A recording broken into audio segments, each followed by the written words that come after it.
Hey Jesse, what's going on, man? Well, um, I've done some updating to the computer. I'm trying to fix everything. It's this continuous nightmare that I'm trying to make not so much a nightmare.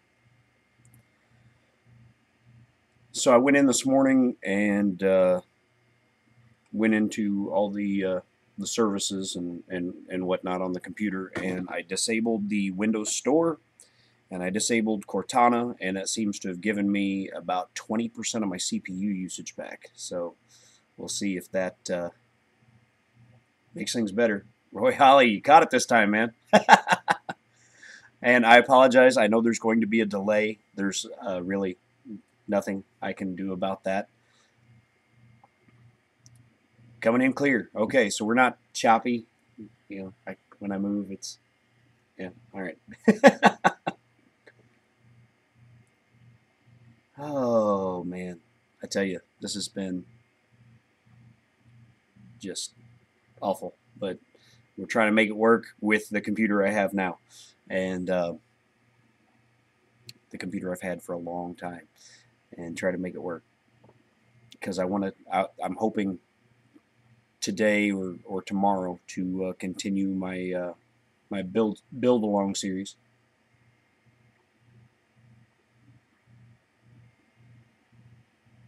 What do you do, Roy, for a living?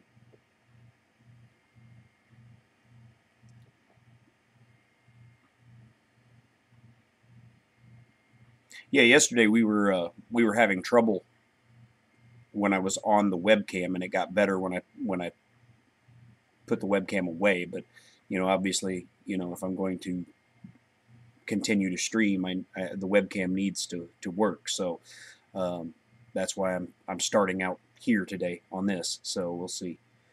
And I still don't like the angle that I'm having to put the webcam at right now because the I can't use my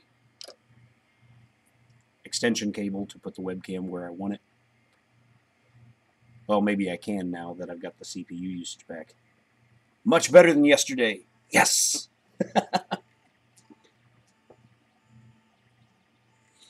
Yeah, I've owned this computer since 2008, so it is 10 years old. And when I bought it, it was a refurb unit, so it's 11 years old now. 10 years ago, this thing was a monster. Today, it's not so much. All right, so let's pop open Blender over here, and then we'll go to let's see here. Pop open Blender, and move that over there, and let's go to the scene now to share my screen. Everything's still running smooth with Blender open and everything going.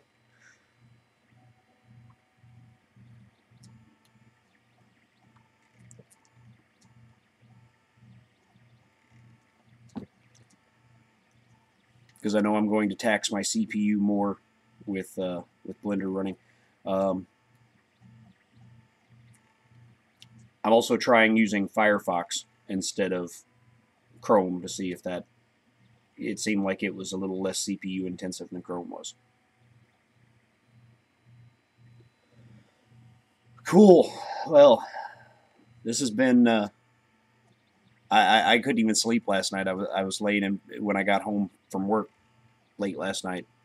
I laid in bed and was Googling things that I could do to speed up my CPU and take some of the stress off of it. And so it was probably like 2 in the morning when I finally put the tablet down and let myself go to sleep. And then the alarm went off at 6 o'clock this morning. I was hating it. I was hating it a lot. Uh, but I had to get up and get my son ready for school and get him there so that he can get an education. He didn't want to go to school. this morning. He was giving me a hard time getting dressed, you know. Kids. All right, well, you know, I'll leave this running for a little bit, and we can chat, and I'll play around in Blender, and this way we'll get a decent enough sample size to see that it's going to work over a long enough duration that I can continue the MVS series. I don't want to, you know, turn this one into the MVS series, so it'll be a separate stream so that I can set up all the descriptions and everything right.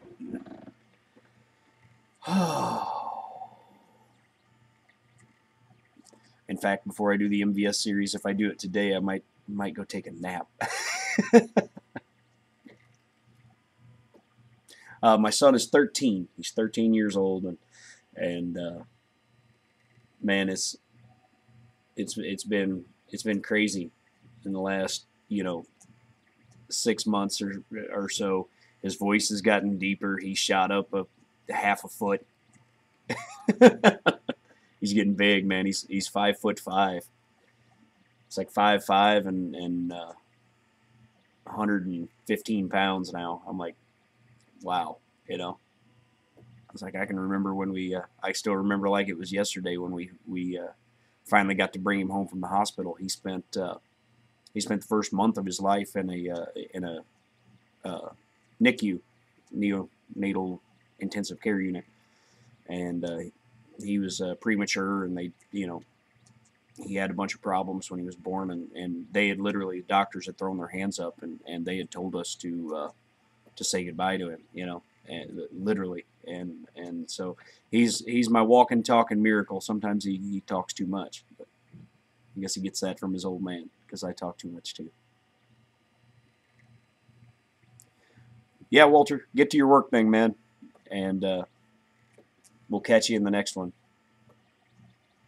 I'm glad that all the stuff that I've been trying to do to speed this thing up and make it passable is beginning to pay dividends.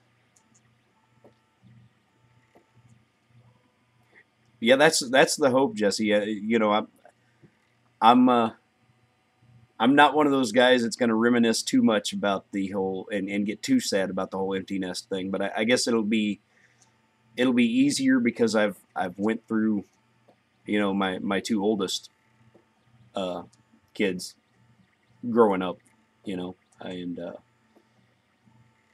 you know, one of them at least leaving home. The other one's getting close. She's told us she's going to move out, and we helped her buy a car because she didn't have a car, and we're like, before you move out, you need to have your own mode of transportation. You can't be using Uber and Lyft to go to and from work every day, or you're going to have a much harder time paying your bills. So we got her a car.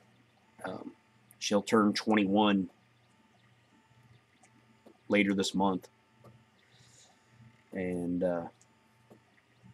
kid works 2 jobs, so I never see her anyway. So, you know, she sleeps here, but that's about it. So the design I got up on the screen right now is the very first vehicle I designed when I downloaded and installed Blender. How old am I? I'm 41. I'm 41 years old, and turned 41 last March. My stepdaughter will be 26 in August. My grandson is going to be 4 in June. My daughter is going to be 21 later this month. My son just turned 13. Yeah, we're. I started very, very young. I was 19 when I found out I was going to be a dad, and let's just say the woman that was carrying that child, my daughter, was not one of my best decisions in life, and so I ended up taking her to court and spending every penny I had in my savings and racking up another $27,000 in credit card debt to get custody of her. And so I was 20 years old. She was 6 months old when I got full custody. And at that point, it was me, her, and a mountain of debt against the world. And so all my dreams of moving to Nashville when I was a young man and trying to make a go at this music thing was all, put on hold. But, I did finally make it here to Nashville, and there's probably no record deal in my future anymore because I'm too old. Record labels aren't signing 41-year-olds, and but I do get to make my living doing what I absolutely love to do. I get to step on a stage literally almost every night and make music and get paid to do it. And um, I can't imagine anything else I'd rather be doing. So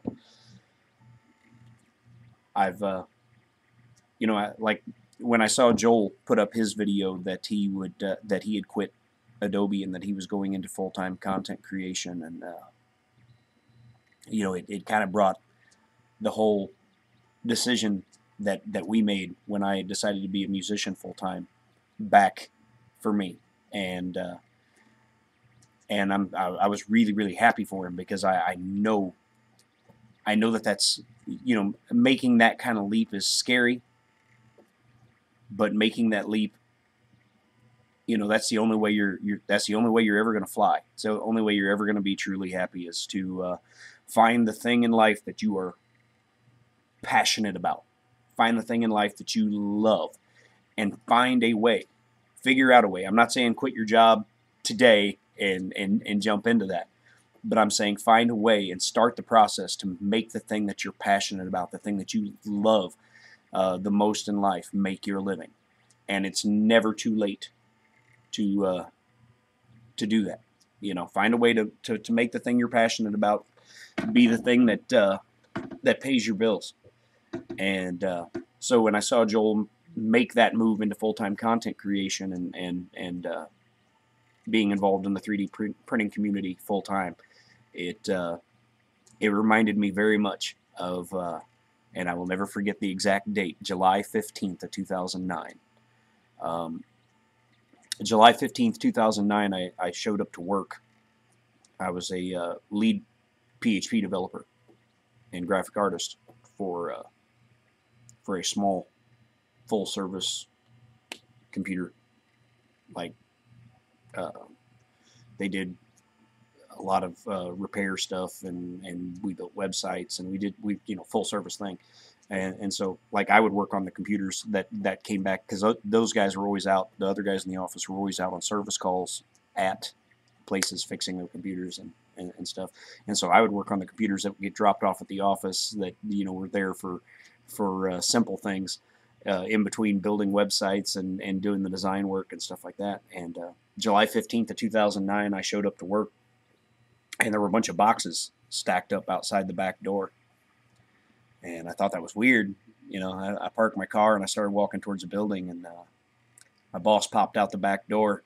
I guess he saw me on camera. My boss popped out the back door and told me that the boxes stacked up there was my stuff, and that they would no longer be needing my services, that they had outsourced the entirety of their web and graphic design to a company in India that would do my job and the job of the 4 programmers I had underneath me for pennies on the dollar, And so from a business standpoint, I couldn't be mad at him. I couldn't. As much as I wanted to punch him in the nose for me not having a job anymore. So I loaded all my stuff in my minivan that I had at the time, and I called my wife. I told her what happened, and I said, what are we going to do? And at that point, I'd been, a weekend warrior. I was playing music every Friday and Saturday night, or as many as I could get booked, and that was it, as far as the music goes. And she said, "Well, you've always wanted to make music your living. You'll get unemployment. You've got until the unemployment runs out to make music, make ends meet." And so I went from a guy who booked 50 shows a year to a guy that booked 170 shows a year, and that was, while we were still in St. Louis. And by the time the unemployment ran out, music was making me just as much money as I was making being a PHP developer. And so we stayed there in St. Louis and kept doing that for a while, and then I came down to Nashville. Um, I paid a club in Nashville during CMA Fest 4 years ago. I paid them $300 to let my band from Missouri get up on their stage for 45 minutes and play in front of a CMA Fest crowd. And we played our set, and when I stepped off the stage, a guy come walking up to me, and he said, "I'm the guy that does the booking around here." And he said, "Are you local?" And I said, "No." I said, "I'm from Missouri." He said, "Well, that's too bad." He said, "The owner's here, and he really liked your set, and he told me that if you were local, that I needed to book you, and because he really liked what you have going on." And I said, "Well, I've been thinking about moving down here. I just didn't know if it was something that would work out for me at my age, And he goes, "Man," he said, "well, if you ever decide to move to town, here's my card. Give me a call." And so once again, my wife was in attendance. She had come down with us. And I walked over to her and I told her about the exchange I just had. And this is why I truly believe, because, once again, my wife stepped up and was the one that set things in motion, because I told her what happened, and she said, "Well, that's it. We're moving." And I was like, "What? What do you mean we're moving?" And she goes, "Yeah, that's it. We're moving. We're coming down here." And we got back to Missouri Sunday night. Monday morning, she went in to work, and she put in for a transfer with her job. She works for Quest Diagnostics. She's a phlebotomist. She put in for a transfer, and 3 months later, we were living in Tennessee. And I got down here. I gave the guy a call. It took a couple weeks for them to book me. And again, it was another one of those scary moments in life, because I went from a guy who had a steady thing going on in Missouri. I was booked as much as I could be there, and we moved down here, and I'm a guy who honors my commitments, so I was commuting back to Missouri for all the shows I had on the books already, because I was booked steadily about 6 months out. And so I kept all those shows on my books, and I kept commuting. I was commuting back to Missouri for those shows, and it took a couple weeks here in Nashville of driving down there, and going into every single one of the clubs and hanging out. Basically, you hang out, you watch the acts that are on stage. When they get off stage, you talk to them, introduce yourself, tell them what you're doing. And then you go back and see them again the next time you see them. Everybody, you don't get a break in Nashville. You play a 4-hour show with no breaks. And so you take the opportunity, to walk into the club, and the guys that now know what you're there for, you walk in and go, "Hey man, you want a break? I'll get up and sing a few." And they'll let you get up, and sing a few if they, usually the first time they'll let you sing one, because they're not sure, if you're any good. They let you get up there and sing one, and they get a little break. Well, next time you go back and see them, they'll let you get up there and sing 3 or 4, because that gives them a chance to go to the restroom, get something to drink, sit down and take a load off their feet for a little while, and you do that at the bar, and then you go over to the bartender and you ask them who does the booking, and if you can get their contact info, and then you try to work your way in that way. And your first shifts that you get in Nashville aren't going to be good ones. They're not going to be good clubs. They're not going to be good time slots, because you don't have you haven't paid your dues. You don't have the track record there. Yeah, Jesse, my wife is amazing. I have the most supportive wife on the planet, especially for one that's married to a useless musician, so Worthless musician, I guess. And because they always say, don't. The music life is not as glamorous as it looks. There's a lot of until I moved here, there was a lot of travel because you'd have to get on the road to play your gigs and things like that. And now I just commute down to Nashville and play every night pretty much. And this is a rare night off for me. So Tuesdays are the days that I try to take as my day off, and then I do my live streams on Facebook on Wednesdays at 8 p.m. Central. And then I play Thursday night at the stage, 6 to 10. Every Friday I play a double. I play from 11 o'clock in the morning till 2 in the afternoon at Crossroads, and then I go across the street to the stage and play from 2 in the afternoon to 6 p.m. And then Saturday I play 9 p.m. to 1 a.m. at AJ's, and Sunday 4 p.m. to 8 p.m. at AJ's, and then Monday 6 p.m. to 10 p.m. at the stage. So it's hard work, and I work a lot, but yeah, and I love it. I love it. I wake up every day, and instead of saying I have to go to work, I say I get to go to work, and that is a profound thing in your life. If you ever reach a point where you're doing something you love so much that when it's time to go to work, you say, I get to go to work, not I have to go to work. It will forever change everything in your life. You will be a much happier person for it. Mental health and all that.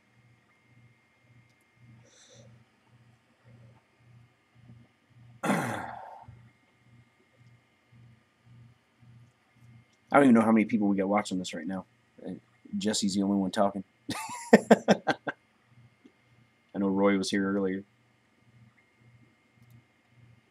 Says we got 4 watching. So I guess we got, there we go. Oh, yeah, Walter and Roy are still here. They're just, Walter, you're supposed to be going to work, man. There's Rover. What's going on? Yeah, man, I love it. I love it. And I wouldn't trade this life for anything in the world, man. It's great. I guess the only thing that could make it better is if at this point I'm here to be a songwriter, and if I got a publishing deal and somebody cut one of my songs, then I guess that's the only thing that would make it better. Because at my age, the artist part of my career is as far as record deals and all that stuff. That's not a reality. That would be a pipe dream at best. It's something I'm not looking for anymore. If it were to fall on my lap, sure, I'd take it. But I'm not actively pursuing the whole record deal and stuff anymore because it's not a realistic goal. But I've always been, the guy to be a realist about it.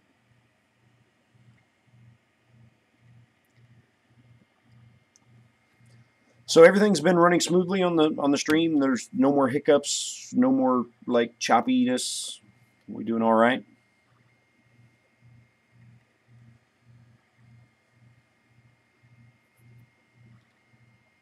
Basically, that's the purpose of this particular stream now, is just testing to make sure everything works, and we're letting it run for a while to make sure it's a sustainable thing. So if anybody else out there starts having issues where their CPU is just not getting a break, and you got Windows 10, disable the stupid Windows App Store and flipping Cortana, because they eat up a consistent 20 to 30% of CPU usage nonstop. And they do not give your computer a break. And it seems like they will use more if more is available to them. They will just chew it up until there's nothing left.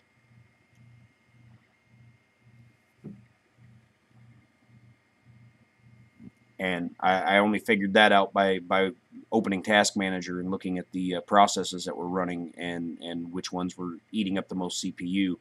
And the top 2 that were the Windows App Store and Cortana, and neither one of them ever dropped off of number 1 and number 2. And that's ridiculous. James at Print and Play's got his giveaway today. Got my fingers crossed. I could use another printer. Which, on that note, I guess I can let the cat out of the bag with you guys. I think I'm going to be getting another printer here in like 2 weeks. So, hour and a half. An hour and a half. I need to like set an alarm. You'll see if I won.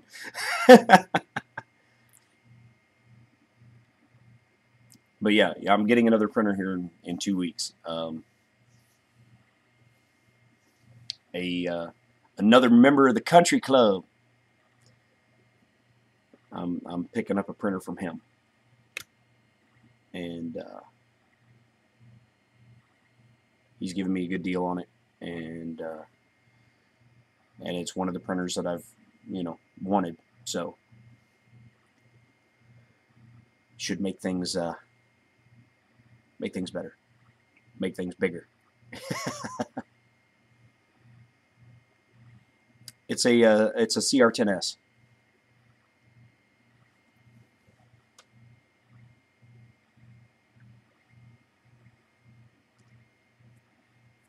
I'm going to pick up a CR10S here in a couple of weeks.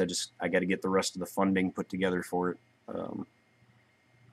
I told him right now I got most of it. I don't have all of it, and he's like, no hurry, just he's like, I'm only offering it to you because I know you need a larger printer, and he's wanting to get himself another Prusa, and he's like, so I can sell this one and put the money towards another Prusa. So yeah, I need a big printer. I do. If hold on.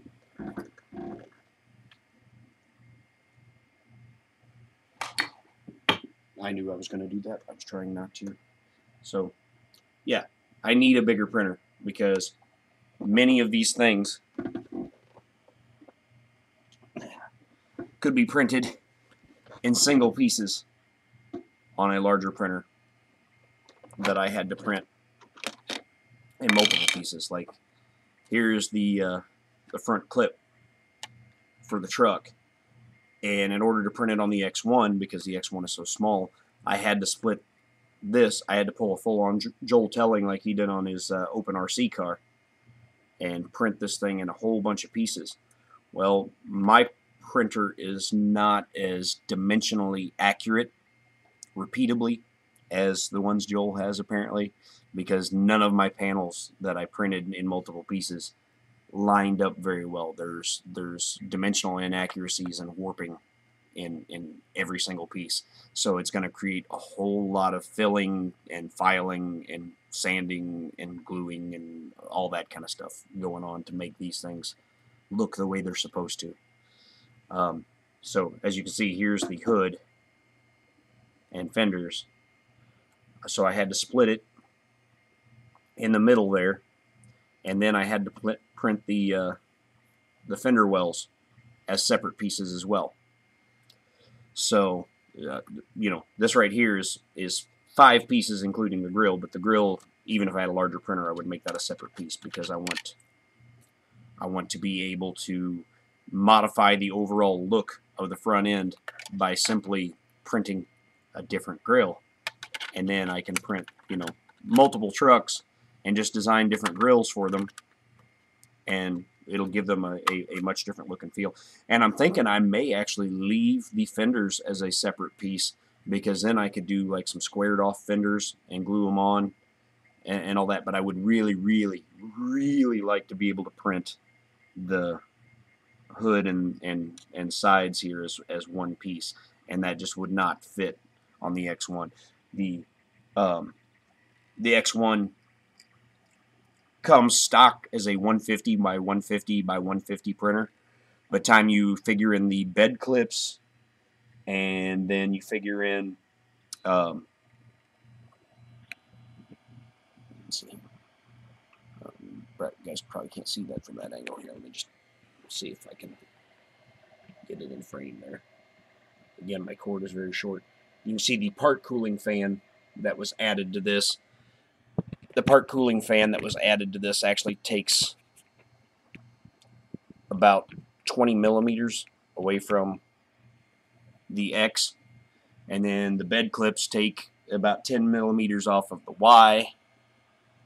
And so you got to take an already small printer, and now you've reduced it to 130 by 140.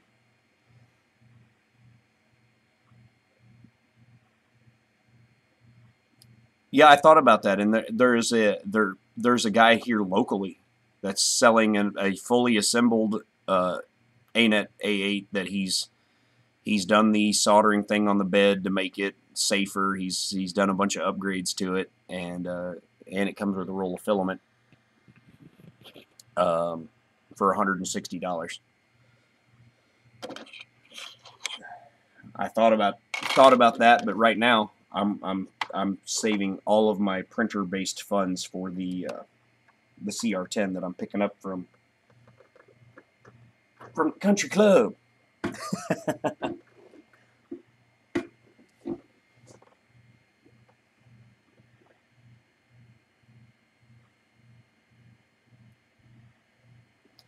So yeah, after I pick up that CR10, if that guy is still selling his on Craigslist, I might take him up on it too. So, and then have 3 printers.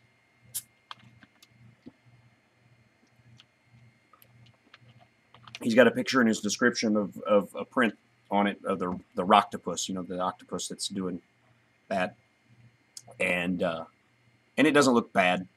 It looks quality wise, print quality wise, about the same as the prints I'm getting off the X1. So now this CR10S I'm getting has been fully pimped out. It's they ordered it from Tiny Machines, so you know it had all that kind of stuff going through that Tiny Machines does, and then he's bought like all the upgrades from TH3D that you can pretty much buy for it. The solid spacer bed mounts and the auto leveling and all that stuff from TH3D. So I'm excited.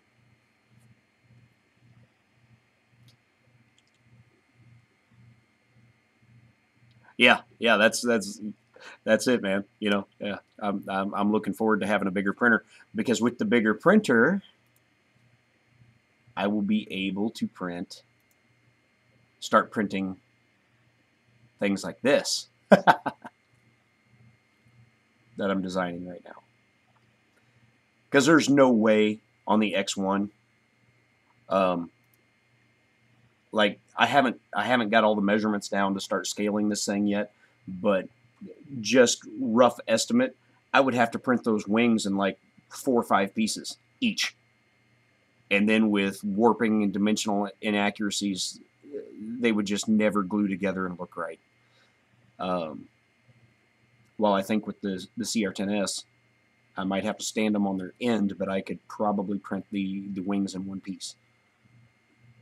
And if not 1, just 2 pieces, which makes the chances of warping and dimensional inaccuracies even less. So it seems like with every additional piece, if you have to slice a model into multiple pieces, with every additional piece that it turns into, your problems with warping and whatnot increase exponentially.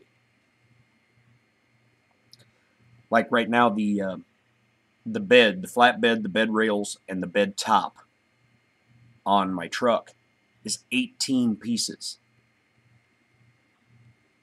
And I've only printed 13 of those pieces. The 14th piece is on the X1 right now.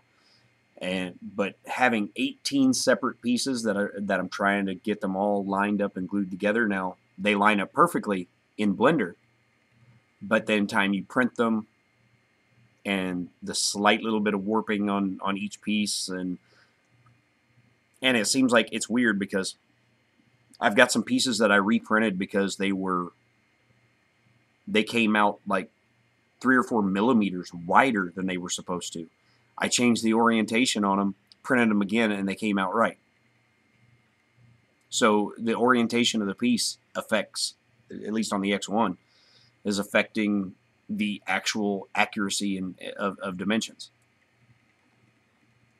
So it's created some interesting problems, printing that bed in 18 pieces, 19 including the tailgate.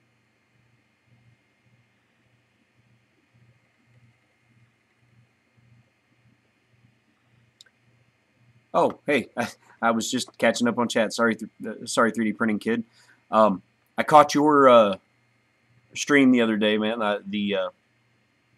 The new setup with the cinder blocks behind it and stuff, and then talking about making it your dungeon. That was funny. Did you end up ordering those the red inserts for your CR10?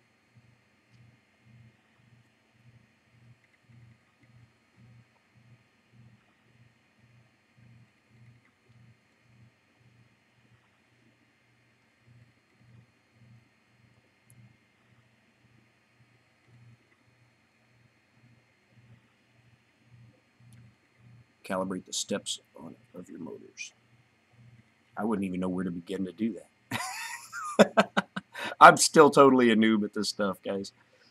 I'm a noob at all this, the designing, the printing, all of it.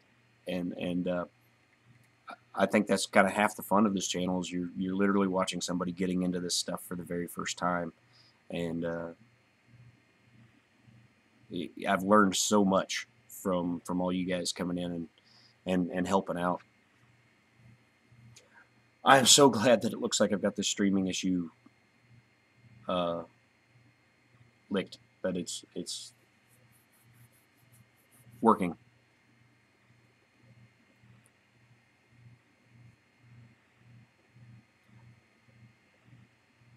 I can spell Tom's last name, but I know it's for us in our American lingo, it's Sandlatterer, but when you hear him say it, it does not sound like Sandlatterer. So, I catch him on his videos when he says, for one of his things, I forget, Squarespace or whatever it is that he's like, put in promo code however he says it. I can't say it that way. My mouth does not move that way. I even sat and listened to it like over and over, just that little spot, like 4 or 5 times in a row the other day, and I went, I can't say it that way. I don't know if my ears aren't hearing it right or my mouth just can't reproduce that sound. But Tom's videos are great. It's funny because when the first sign of real interest, once I found out the machines were more affordable, that I had in this, and I took to YouTube to start researching what machines I wanted and things like that. The very first 3D printing related video I watched was Joel Telling, and so having him on Walter's stream yesterday, man, it was like I was like, this guy's, one of the biggest reasons that the interest became more than just an interest. It became something I really wanted to do.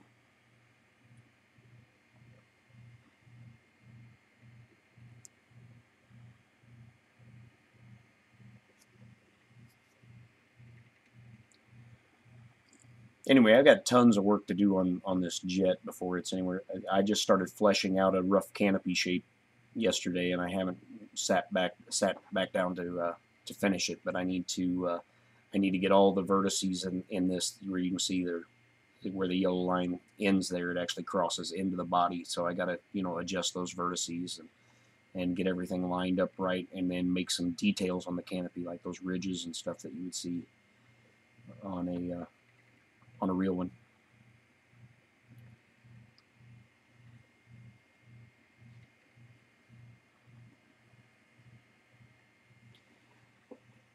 Yeah, and it was funny because I watched, I guess when I sat down to watch videos, I ended up watching several hours of just Joel. And then after I did that and I went back to my home screen for YouTube, YouTube had lined up a whole bunch of recommendations for me, and all the recommendations all the top recommendations was Tom and Angus and Joe the 3D Maker Noob. So those were the next guys that I sat and I watched a bunch of their content. And then one day I sat down to watch some stuff, and I don't remember which one I found first. I don't remember if it was Chris Riley that I found first or James from Print and Play I found first. Whichever one it was, they led me straight to the other, because I believe it was I was watching an old live stream, and I noticed that the other was commenting a lot, and so then I went to his channel and then started watching his stuff. And then when I found out Chris was in Kansas City, I was like, I was hooked, man. I was like, all right, man, I'm all about me some Chris Riley. and I love that Joel told Chris to get on Twitter. It's like, even if you don't post, you're missing a lot of news, and you're missing a lot of things that are going on by not being able to just to keep up with the community and watch. And so, yeah. So here's the obligatory Chris Riley needs to get on Twitter message from me for the day.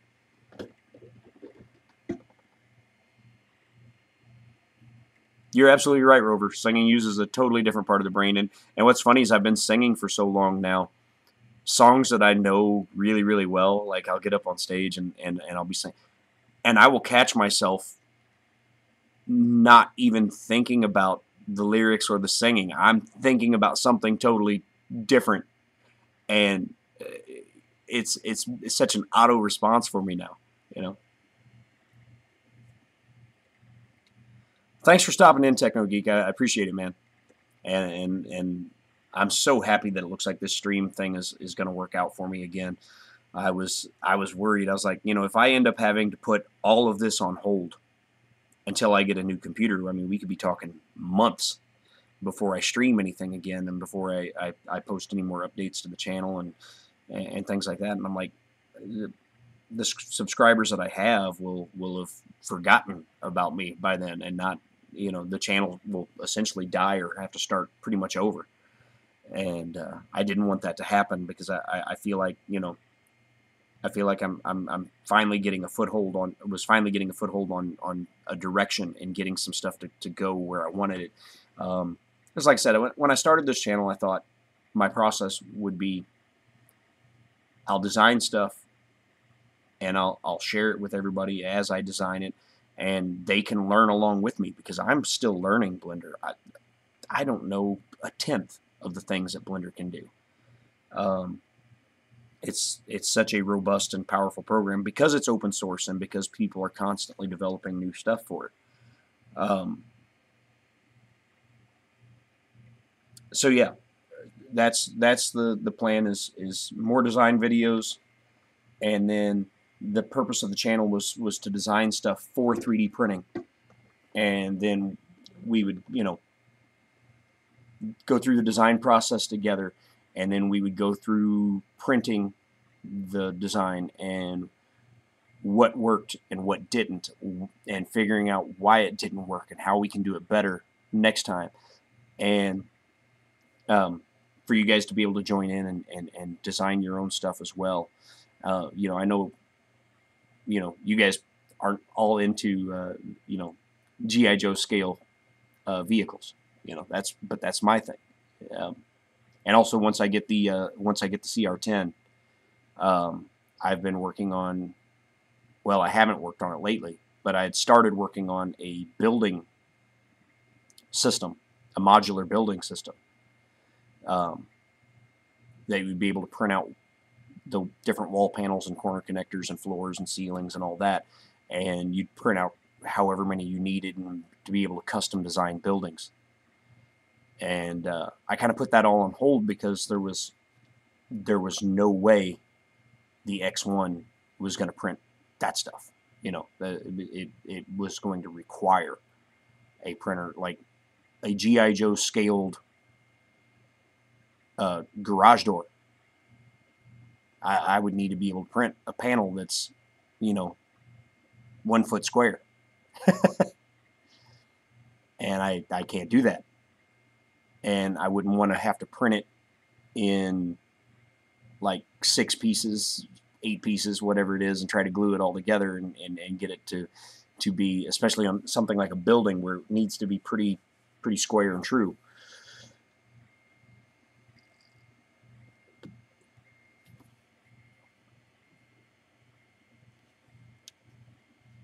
Well, let's check that out. Let's copy the link. So open a new tab, paste and go.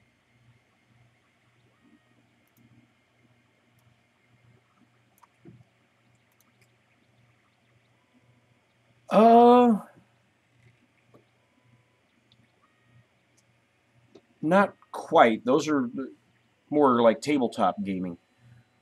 Well,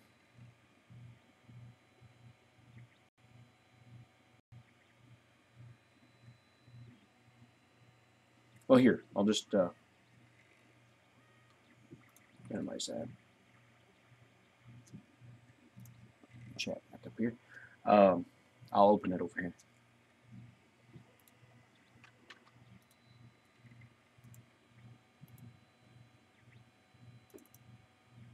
Buildings.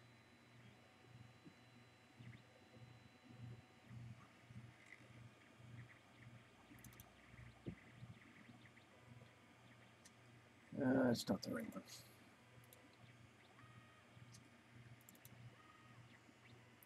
Here's what I started working on, but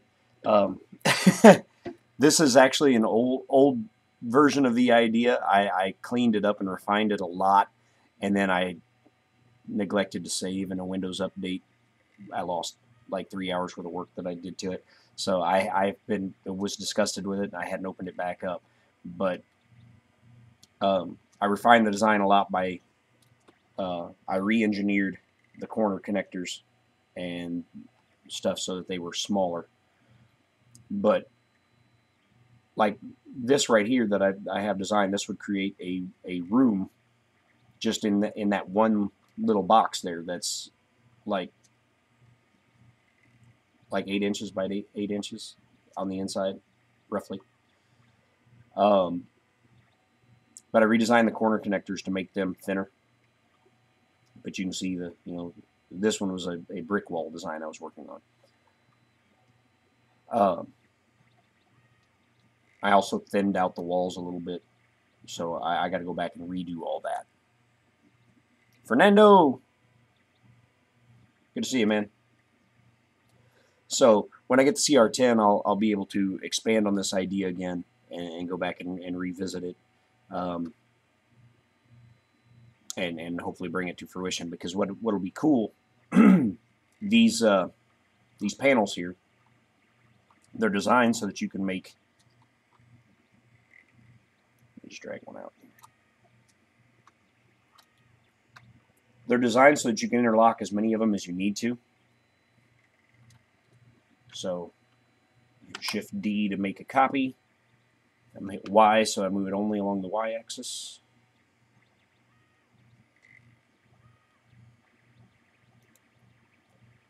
Anyway, so when you'd have multiples of them, you'd be able to just slide them together like that, and you'd build the wall as big as you wanted to build it. And then you put the corner connectors when you're ready to turn a corner, or you put a roof connector when you're ready to put a roof panel. The bottom ones you'll put a floor connector on.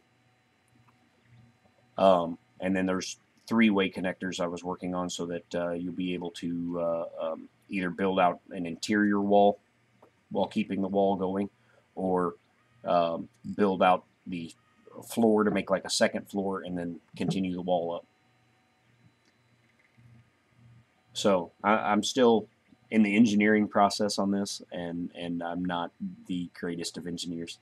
So I'm still in the engineering process of this, but the goal will be you'll be able to print out these wall sections, and say you're designing a building that you needed, you're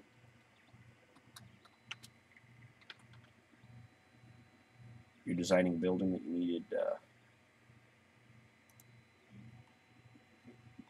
a 4-panel wall. It's not totally seamless. My brick work still needs a little more refinement, but you can see, get a basic idea what I'm talking about.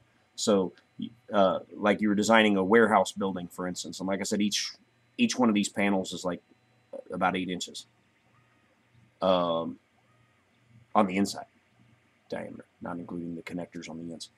And so you were designing a warehouse, and you wanted the warehouse to be 6 panels long and 3 panels high. Then on a side that didn't have any windows or anything, you could print out as many of those as you needed and just connect them all together. And then I want to have other panels that have different styles of windows in them and doors and things like that. And you just put together the panels that you want to assemble your building.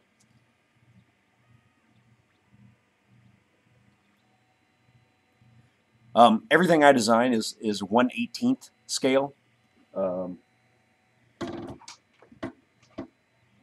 Because I am a G.I. Joe collector. And so I'm using these for scale purposes while I'm printing out stuff to test everything. Like, that's why I had him, if you follow me on Twitter, saw him sitting in the seat of the truck, making sure he fit, making sure everything was on track. So I designed everything 1/18 scale, but from that, I mean, you would be able to, and maybe I'll put a conversion table on my website when I get to that point, a conversion table so that you can, if you wanted to print it in a different scale, you would just, when you go to slice it, scale it up or down. You know, like if you were into the 12-inch tall action figures, you would just scale this thing to 300%. Now, printing in 300%, as big as these are, you'd need a monster printer. You'd have to slice it up into multiple pieces. Yeah, so I'm still a big kid at heart, man. My G.I. Joes and my Transformers and stuff, and it broke my heart years ago. I had to sell my childhood G.I. Joe collection. We had some medical issues and ran into some financial troubles, years back, and my childhood G.I. Joe collection bailed us out of it. I sold the whole thing for like $3,000, and I'll never have all that back, never will. But I had the USS Flag, the aircraft carrier, the 7.5-foot long aircraft carrier, which I thought it would be cool to remodel and design for modern day some of those play sets and then print them out, and maybe I will at some point. But I'm starting with a little bit smaller things, trucks and Jeeps and stuff like that. I need to sit down in Blender and I don't know if I would feel confident to stream that or not. I need to sit down in Blender and learn how to model tank treads that actually connect together and articulate around the wheels the way they're supposed to. Right, G.I. Joe did come to the rescue. He rescued my family at a very, very difficult time, and that gave us the money we needed to get ourselves from Kansas City to St. Louis, which is where my wife's family was, so that we could get back on our feet.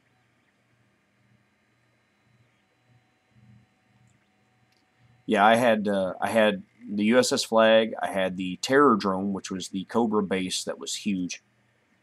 I never had the Defiant. My best friend growing up, he had the Defiant, and it was cool because me and my closest friends that got together and played with G.I. Joes all the time, we worked it out so that we would ask for different things for, like, Christmas time. Like, we knew Christmas time we'd probably each be able to pull off talking our folks into one of the big play sets, And so my friend Terry would ask for one, my friend Matt would ask for another, and then I would ask for yet another. And that way we could take turns just going over to each other's houses and to play. And all of us would have the opportunity to play with those play sets that we knew we couldn't have them all, because they were so big, and they were, back then, they were so expensive. When I got my USS Flag, I had been mowing yards in the summertime, and they had one. It was at Walmart, and it wasn't even the year that the Flag was still out. I guess this one had been one that was like left over from that had been sitting back in the back on layaway or whatever, back when Walmart did layaway all the time, and they returned it to the floor, and the box was all beat up, and the Flag had been, back then it was like $100. But anyway, they had returned it to the floor, and they put a price on it of $60, and the Flags had been gone from the stores. And I remember when I saw it when I was a kid, and I had the money because I had been mowing yards. I literally stood in the aisle with my hands on the box and waited until my folks came to find me. I must have stood there in that toy aisle, which is literally holding the box, because the box was too big for me to pick up because I was, a little kid. And so I stood there just holding the box, claiming it, because I was like, I've got the money to do this. And my folks held on to my money for me, so it's not like I had it on me. And it's like, they'll eventually come find me. They have to. They'll come find me. And when they come find me, I'm going to tell them I want to spend my lawn mowing money on this.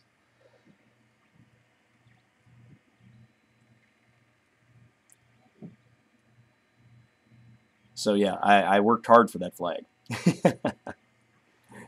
And what's sad is, at the time that I sold the collection, I had the Terrordrome and the Flag and everything was complete. I was a stickler for never losing a missile, never losing a weapon or accessory or anything when I was a kid. I'm worse now than I was when I was a kid. I've lost stuff for some of these that I've bought, in the last year. But so everything was complete, bagged up, labeled, organized. So it was kind of heartbreaking to let it all go, but I sold it, and now, I guess this was 2002 when I sold it. Now the Flag alone, if you find one that's complete and has all the stickers and everything in good shape, the Flag alone goes for $1,200–$1,500. Yeah, having the CR10, being able to print, when I get the CR10, being able to print 1 foot at a time, 1 foot squared at a time, I might be able to do something like that, because then we're talking about to get the length of the deck would take 8 prints. And so then to the additional width, another maybe 10. So we're talking, maybe 18 pieces for the flight deck. And like I said, my printing on the X1, the bed of my truck that I've been printing is 18 pieces. So if I can assemble that.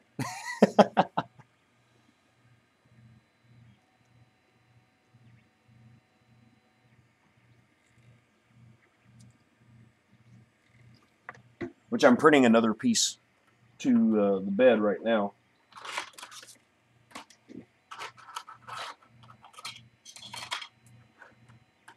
I don't have a lot of this stuff glued together or anything yet. But here is, so you can see, here's the flatbed, and this is 4 pieces of the flatbed here. There's 6 pieces of the flatbed, but I don't have the other 2 glued on yet. Then there's the bed rails, which are removable. So if you want to make the truck with just a flatbed, you'll be able to do that. And then there's the bed rails, which are removable. So then you can take them and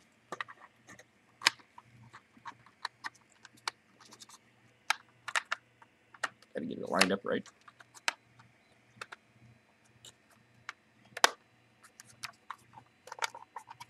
Put the bed rails on the flatbed, and then there's the part I'm printing right now is the roof, the canopy or whatever for the bed, which is removable from the bed rails.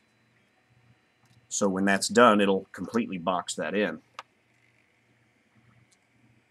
So you'll be able to reconfigure the truck into a flatbed, a truck with bed rails and tailgate, or the full-on troop transport where you put the roof on and secure everything better, you know. So that's why it's 18 pieces, because I had to break each one of those layers into 6 sections on the X1. So the flatbed is 6 sections, the rails, bed rails are 6 sections, and then there's 6 sections for the roof. But as you can see, everything, you know, slots together with pegs. There.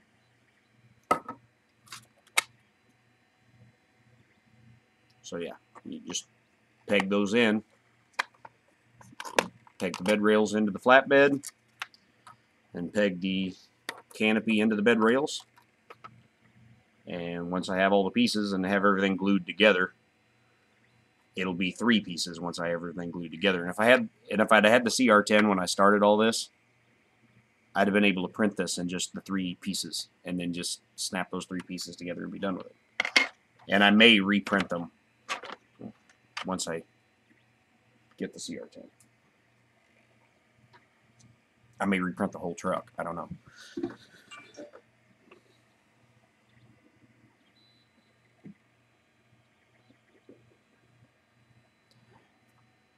And see, I'm bummed about all of those rep festivals and makers fairs and all that, because unless they have one in Nashville, I'll never be able to go to one. Because I work every weekend, and the weekend is where I make.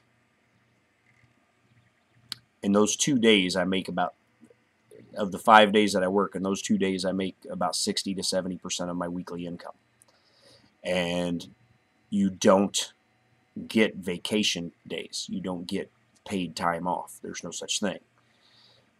So in order for me to go to a rep festival, because it's on the weekends, I would not only be out the cost of going,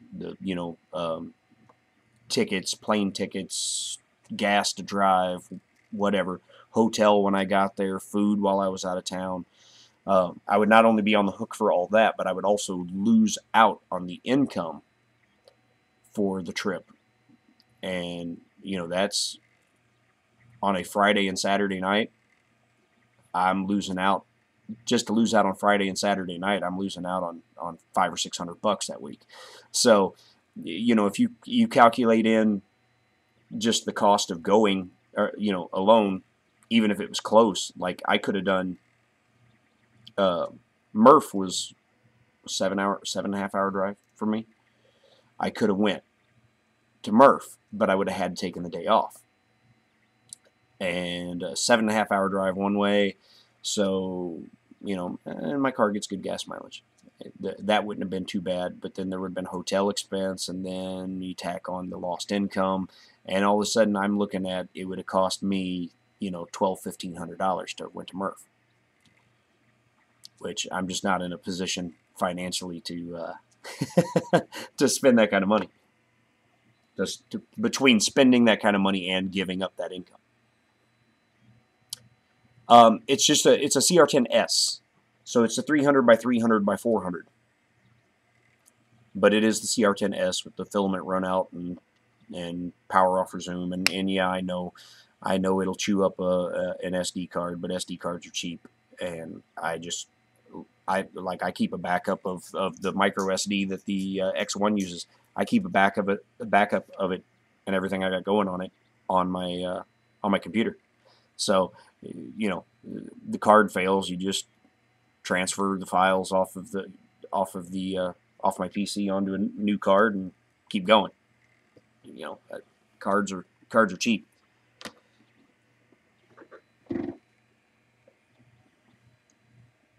So yeah, I'm going to get a CR10S, and I'm getting it from another member of the country club. And he reached out to me and said he had it, and he wants to get another Prusa Mark III. And so as soon as he sells the CR10S, he's like, he can put that money towards getting himself another Prusa. So it looks like a win-win for me and him. So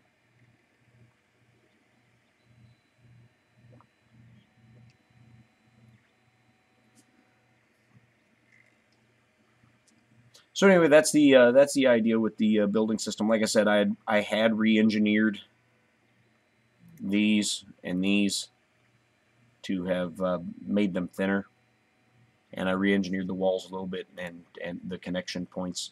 I re-engineered all that, and I lost it all. So I got to redo all that.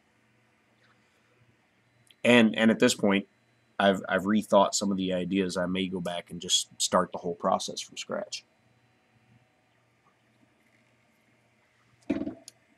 I am 64% into my print, and I don't know if I'm going to have enough filament on this spool.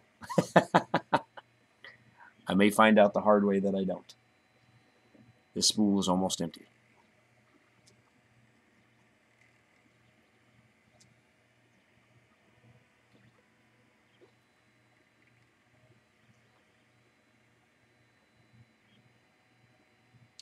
And if I don't, it's no big deal.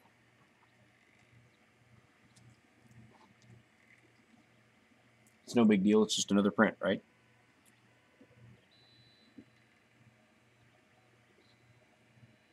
I guess the benefit to printing it in such small pieces is no one piece takes up that much filament. So if it fails, I'm not out that much.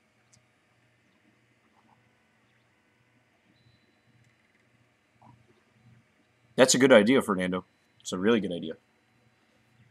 Keep it in the family.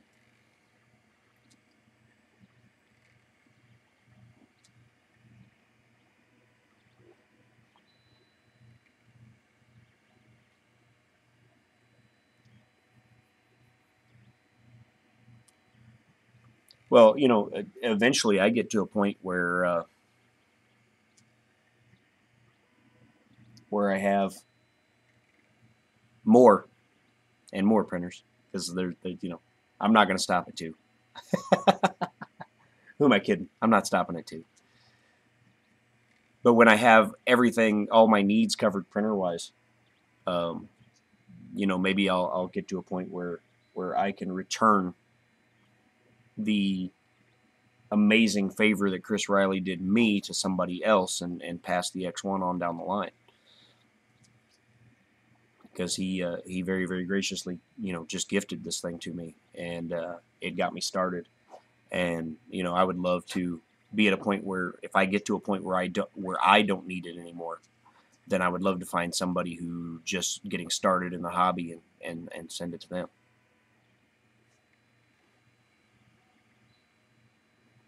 Yeah, if you do, Fernando, that's awesome, man.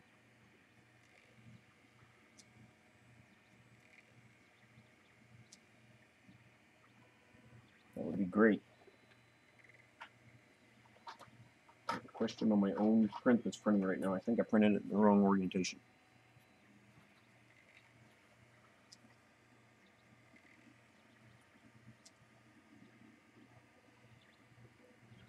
So it might not be a bad thing if it fails, because I think I oriented it wrong.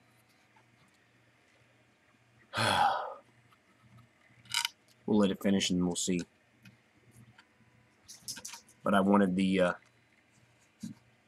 sides to match, so I wanted the sides to be the bottom layer, and I think I made the front the bottom layer on this one.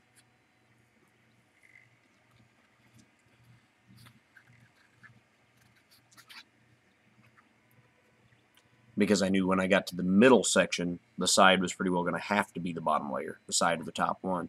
And so I thought, well, if I make them all where the side is the bottom layer, then I would have the texture matching across it. But I did that on several pieces where I changed the orientation, and so the texture doesn't match. But and it's probably not going to be a big deal time I fill and sand and prime and paint. How many 3D printers is enough? Well, Roy, I think that's a good question. I really do. Um, I think it varies for everybody. You know, it depends on what projects you've got going on. Like, I don't want to offend anybody when I say this, but if all you're doing is printing, you know, low poly Pokemon off of Thingiverse, if that's all you're interested in printing, then one printer is probably enough. You know, two maybe, because you know, how quickly do you need to fill up your house with low poly Pokemon? But if you're printing, you know, large projects or you're printing stuff for customers, um, you know, then you need however many printers that it takes where you could actually crank stuff out at a reasonable pace. Um, Me only having the X1, and I only have, you know, and I work 6 days a week. I can only print, you know, most days 1 or 2 things a day, only having the one printer.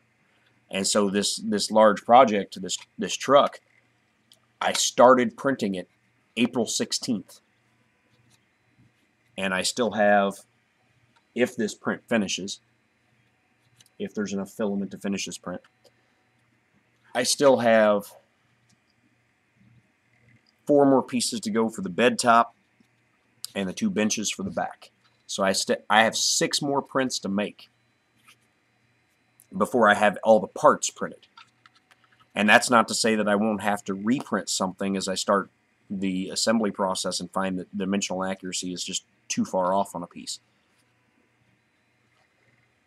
So when you're talking about, well, and that's not including all the connector pins that I still need to print that connect the base to the body of the truck. So let's see, 4, 5, 6, 7, 8, 9, 10, 12, 13, 14, 15, 16, 17, 18, 19, 20, 21, 22, 23, 24, 25, 26, 27, 28, 29, 30, 50, 51. I'm at 53 pieces on this truck.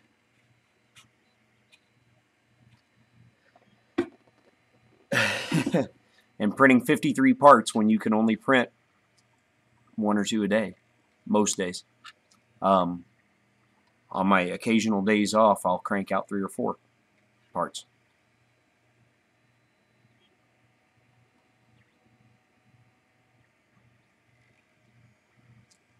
Well, no, I saw that, but you raised an excellent actual point with the first question. Even though I know you were intending it to be lighthearted, it's a legitimate question, and it's a question my wife has asked me already.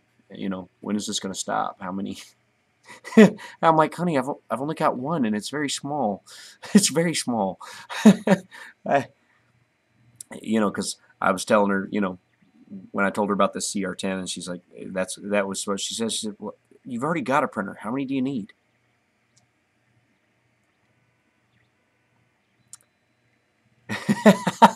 And John's not here again. John's never here. What's going on, man? Glad you could stop in. I don't know if you've ever been in one of my live streams, have you? I see you in so many other people's streams. I'm not sure if you've been in mine before. I know you know, I've interacted with you plenty of times, but I didn't know if any of it was here. So yeah, man, thanks for joining us, John. No, this is just this is essentially, this started out as a test stream just to see if I got my computer problems sorted out, and then I was like, you know what, I'm gonna hang out and I'll chat with you guys as long as you want to, because I'm printing, I'm playing around on Blender, I'm, you know, philosophizing, and telling my life story and all that kind of stuff. So, but no, I was like, you know, I need to make sure that the performance of the stream is sustainable.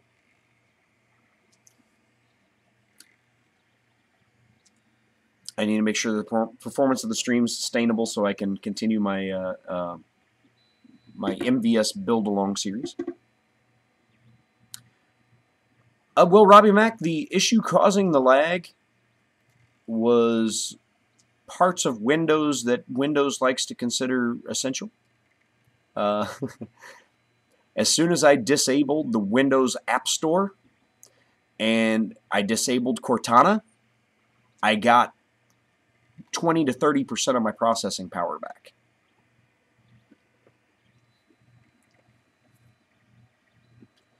Thanks for stopping in, Fernando. Always good to see you, man. Be safe. Have a good flight, man. So, yeah, as soon as I got rid of the... Roy Holly said test.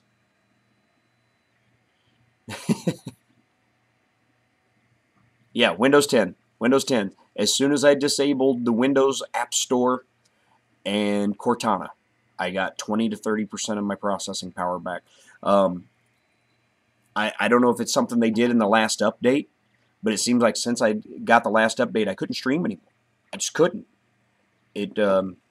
My streams had become, the audio was there, but my video was like a still picture slideshow.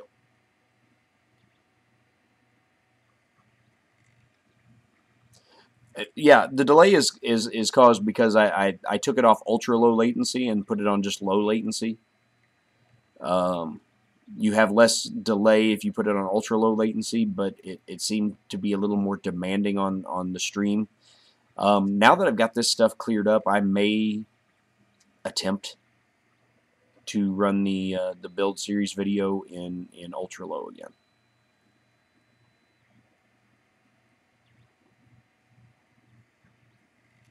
Yeah, into the registry. That's essentially what I did. I went into two places, into the GP edit, and I went into services, the MSC files, and I went through and disabled. I disabled everything that had anything to do with the Windows App Store, and I disabled anything and everything that had anything to do with Cortana. Because when I would look at my background processes running in Task Manager to see what was eating up the CPU, they were the consistent number 1 and number 2 draw on the CPU was the App Store and Cortana. And I mean, we're talking they were pulling more processor than Blender. A 3D modeling, editing software was pulling less from the CPU than the Windows App Store and Cortana.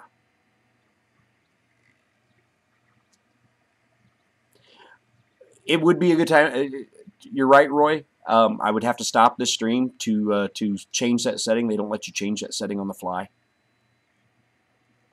And so I may do a real brief test stream before I run the build series stream. Because I don't even know if I'm going to do the build series stream today. I'd like to, but I know there's some other stuff going. I think there's some other stuff going on today on YouTube. I don't like to step on other people's toes if I can help it. Yeah. Yeah, I looked into that already, Roy, and I was like, I wonder if I can change that and go ahead and test that now. I was like, well, yeah, no, I can't. I would have to stop the stream and start another one, and I feel like I've probably bugged people enough with that already this morning. So, I might do the MVS series this evening. If not, it'll be tomorrow morning. But I want to.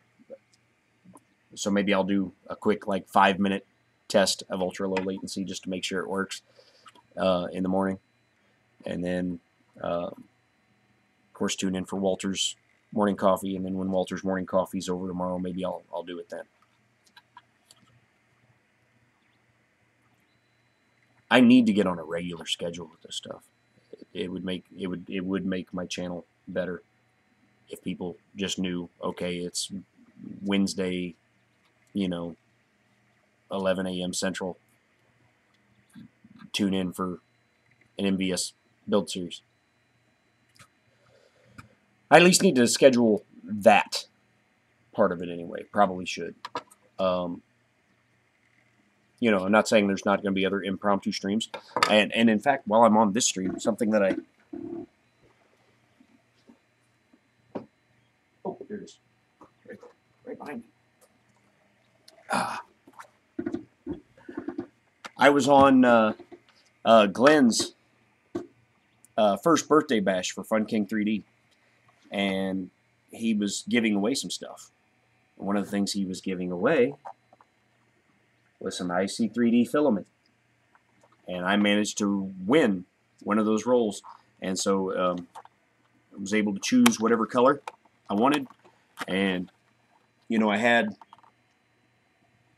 several other colors already. And IC3D didn't have a whole lot of color options. So I chose their orange. So I won some orange PLA filament. And then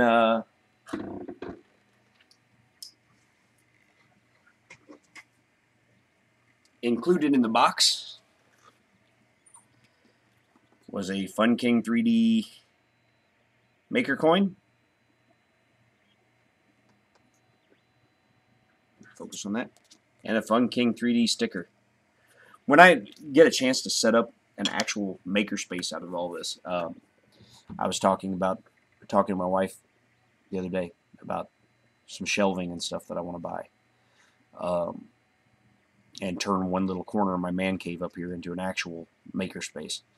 And when I do, I need to set up something where I can proudly display stickers that I've gotten from other makers and that kind of stuff.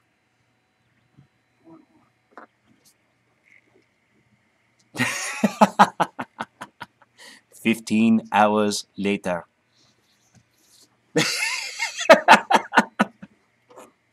Yeah, that's Walter. But that's why we love him. That's why we love him. He goes chasing squirrels, and but we love that. We intentionally set him off on some of those squirrel hunts.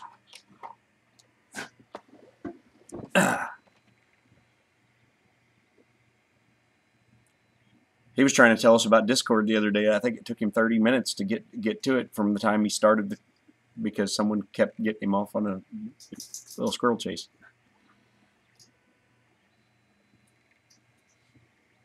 So yeah, I look forward to printing some stuff in orange. Got orange. This roll of filament is almost gone. This roll this is the roll that got me started. It was the roll that Walter sent me. 3D Solutech silver metal. It's a thing I've printed the entire truck in.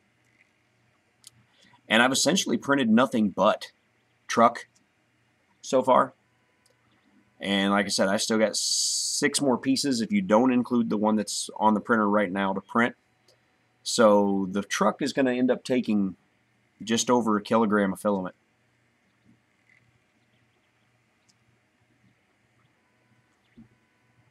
Including some failures, but there haven't been too many failures.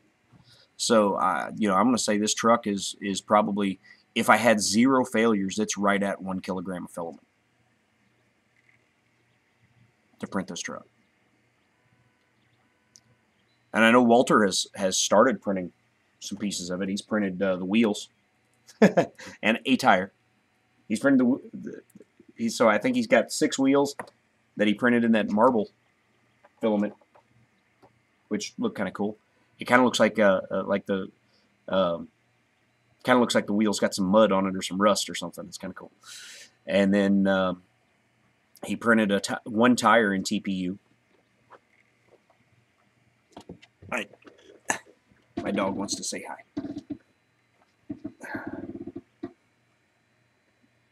This is Joey. He's my little buddy.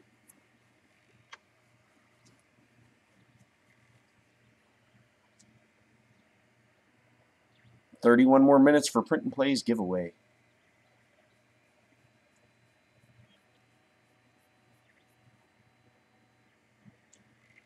Thanks, Roy.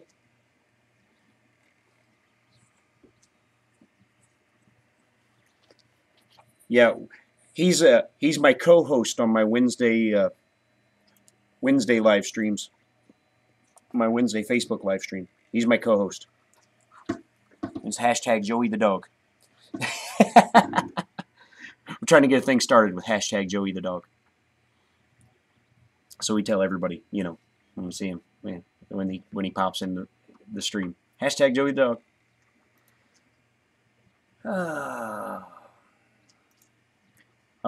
So I showed you guys earlier the two-door version of that Jeep.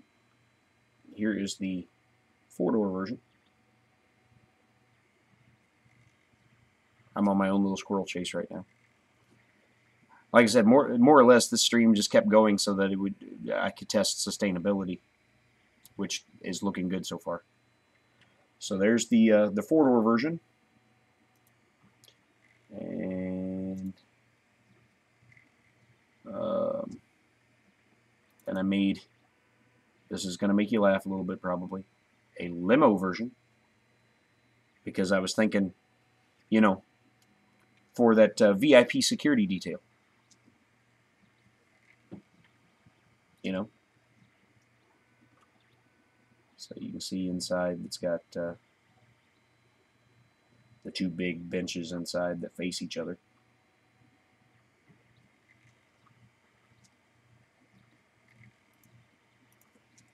And then I made a truck version.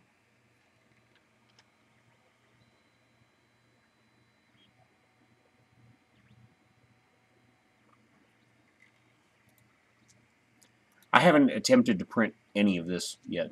The truck's the big truck is the only thing I've attempted to print. I might move into attempting to print the VSV, which VSV is short for Variable Support Vehicle, and the entire design is meant to be modular so that it shares, like they share the front end, they share, you know, the suspension and wheels and tires and basic cab components and all that, and then you just print out which pieces you want to make whichever version you want, or print them all. That'd be great. But I haven't put this one out to share with the world yet, because there's a couple things I'm thinking about with it. One, I gotta test some stuff, because I have designed on it. Yes, everything is modular and pieces are interchangeable.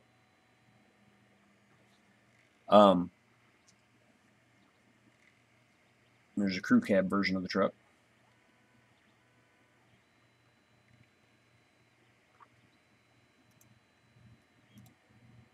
And a dually version of the truck. But yeah, the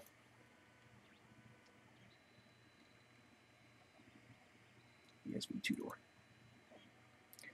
It has a functional suspension system designed for it, which I don't know is going to work yet. I'll have to print it and test it to see. You can see the axle. Here's a separate piece. There's a leaf spring, which mounts up into the lower body panel, and the axle should float independently inside these loops here. These loops prevent it from traveling too far down, and then the springs keep it pressed to the bottom of the loop. But then when you put pressure on the top of it, it should, as long as the part is flexible enough to do so. That's the thing I got to test, is if PLA is going to be flexible enough to do that if printed in the right orientation.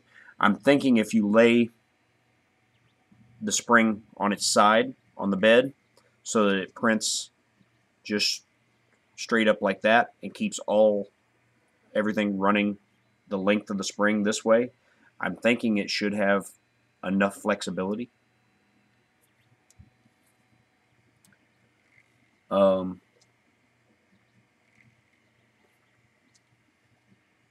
we will see. So I want to print that out and test that.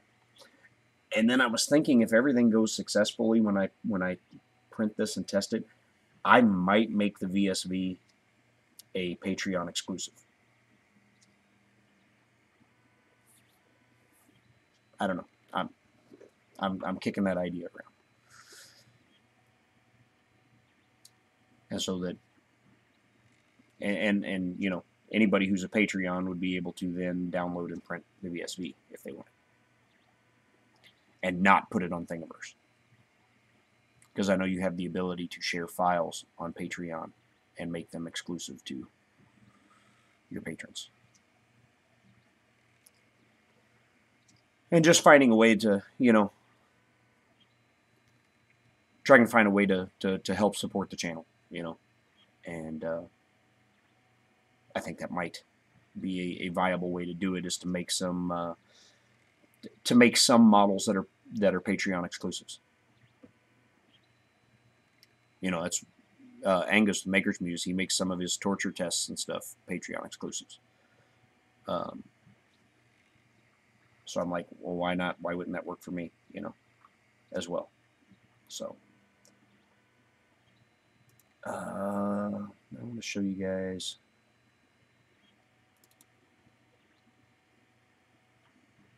Here's a futuristic armored personnel carrier.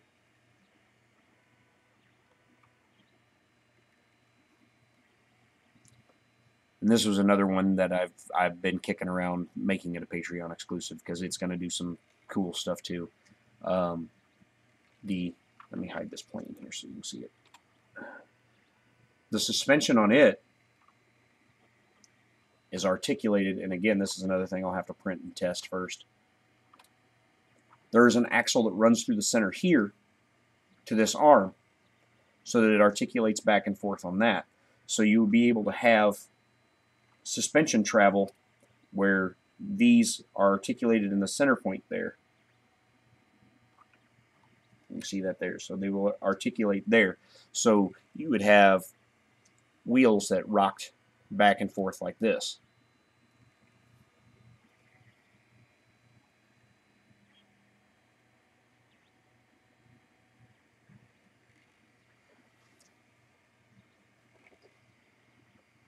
Yeah, I've got some scribbles of some stuff where I scribbled out some triangle wheels where there's a third one on top, and then they would rotate along each other, so they could do things like it would be like climbing steps when it hit them.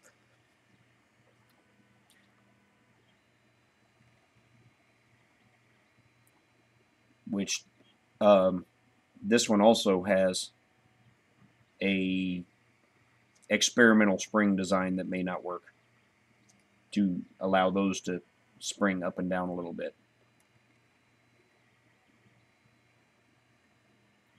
So yeah, it's all stuff I got to test before I bring it out into the world. But that's the futuristic APC that I was designing, and then I made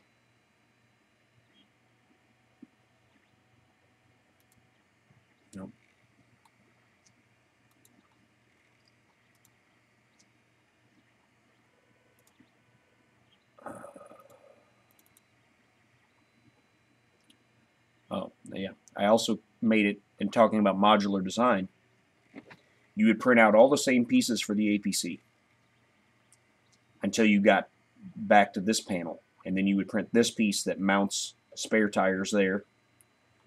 And speaking of modular design, you'll recognize the turret there as the same turret that's on the back of the VSV. So being able to share my designs from one vehicle to the other as well, it's speeding up the build process. So yeah, there's that's the same turret that's on the VSV, but you would mount it on the roof of this. So then you would have a truck. And this one is a like a tank transport.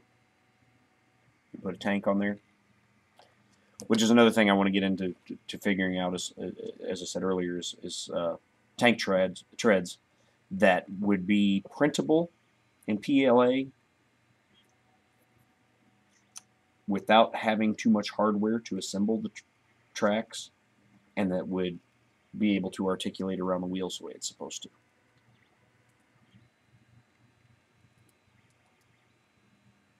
I appreciate that, Roy. Yeah, my average watch time is like 12 minutes, and some of my streams are hours long. So,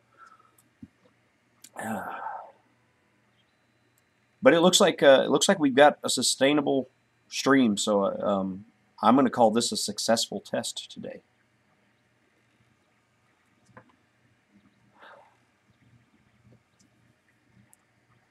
So yeah, all of my vehicle designs, I try to design them so that they're a modular thing, so that you can, you know, share parts. And that was my goal, to be able to speed up the design process from one thing to another, where you could end up with something that was totally different, but shared enough pieces where, like from a manufacturing standpoint, if you decided, you know, you could just print out as many base plates as you want, print out multiple wheels and tires, and then you would have those all stocked up and ready to go when you when a new body design comes out. You could literally just print the body and already have all the other stuff ready to go for it.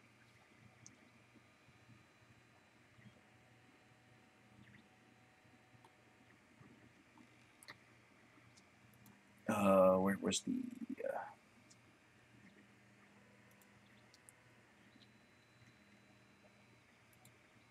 design?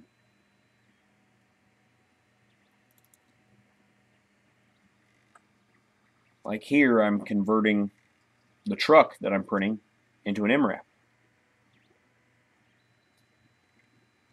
And this was literally taking the same base design and just starting to modify it. So, keeping things modular.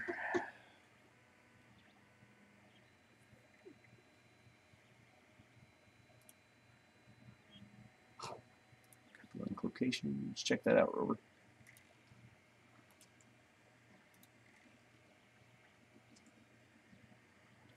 Oh, that is cool. Yeah, G.I. Joe had a toy that did something similar with the wheels. G.I. Joe, what was it called? The Swamp Mash.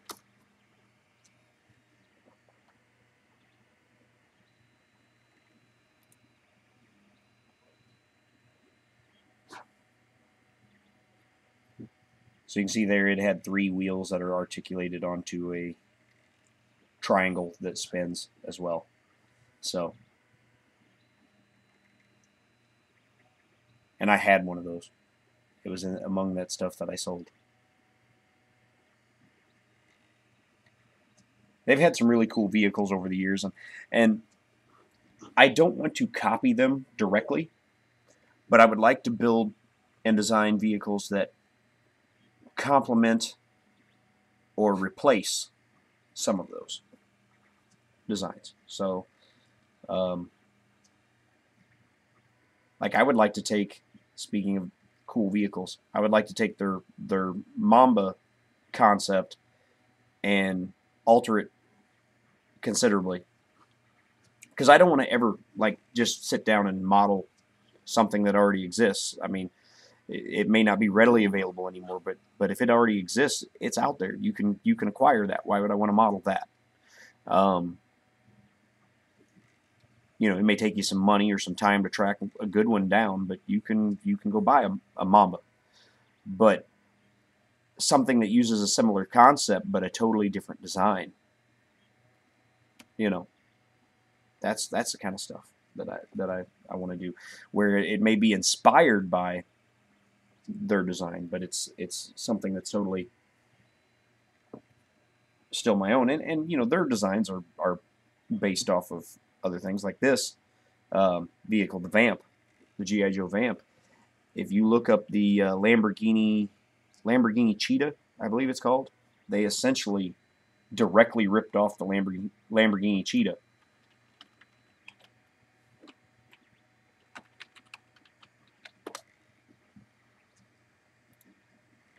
So there's the Lamborghini Cheetah. So I don't know how they could get upset with somebody that's just being inspired by their design and doing something similar but different. The Lamborghini Cheetah So yeah, I mean, remember those body lines and stuff that you see there, and then the GI Joe vamp.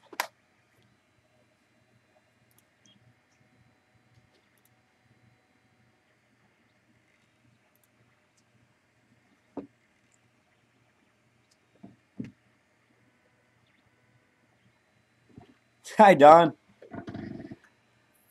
It's good to be able to be live again. To have a computer that's not totally choked off by unnecessary processes. Because I do not need the Windows App Store. I don't want any of their garbage apps, you know. I don't need Cortana. I'm never going to ask my computer to find something for me. The programs I use are all right there on the desktop. And if I need something searched, I'm not going to hit a microphone button on my computer and ask Cortana to do it. I'm going to go to Google and just type it in. I don't need Cortana. So yeah, my answer to the GI Joe Vamp is the VSV.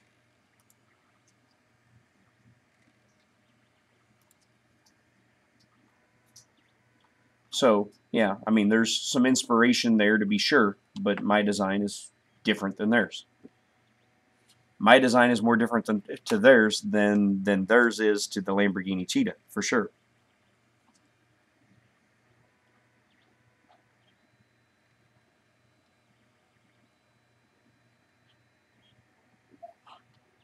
What is it, Joe? What's the matter? Hashtag Joey the dog.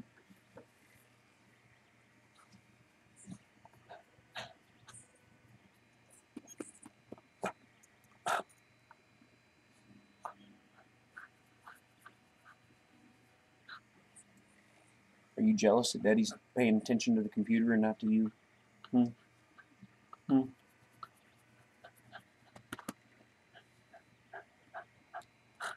You say, well, I'm the star of all your music streams. I should be the star of your 3D stuff, too. So I should be the star. Half the people tune in to watch my music streams just to see Joey and see the things that Joey does, including the stream where Joey decided that he got a little randy. And he started trying to hump my leg on camera. It was quite mortifying for me and quite hilarious to my audience. So I'm sitting on a stool in front of my fireplace singing a George Jones song, and it's a sad song at that. Hey, stop loving her today. I'm singing a sad song, and Joey's humping my leg.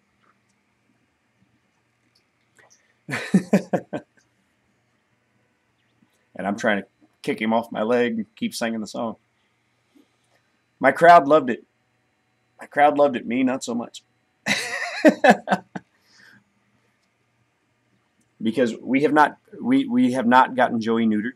He is a fully intact young virile male.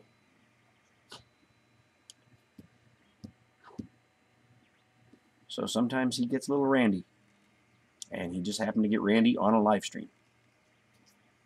And my leg was his target of choice.